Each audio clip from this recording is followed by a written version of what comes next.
Hey guys! Today I'll show you how you can download the YouTube app on your PC or laptop. So let's get started. First, open your browser. For this method, we'll be using Google Chrome, so go ahead and launch Chrome on your computer. This works because Chrome allows certain websites to be installed as apps. Once Chrome is open, go to the search bar at the top and type in YouTube and press enter. Click on the official YouTube website to open it. Now that you're on YouTube, look at the top right corner of your browser. You'll see 3 vertical dots. Click on them to open the Chrome menu. From there, find the option that says Cast, Save, and Share. When you hover over it, you'll see another option called Install YouTube. Click on Install YouTube and a small pop-up will appear asking for confirmation. Just click the Install button and Chrome will instantly turn YouTube into a desktop app.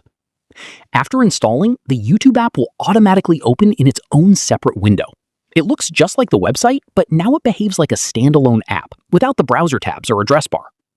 You can close it for now, and if you go to your desktop, you'll notice a new YouTube shortcut icon has been created. Whenever you want to use YouTube, just double-click that icon, and it will open like a normal application on your PC or laptop. This method is quick, doesn't require any downloads from external sites, and works perfectly for both Windows and other operating systems that support Chrome. That's it. I'll be back with more in the next video.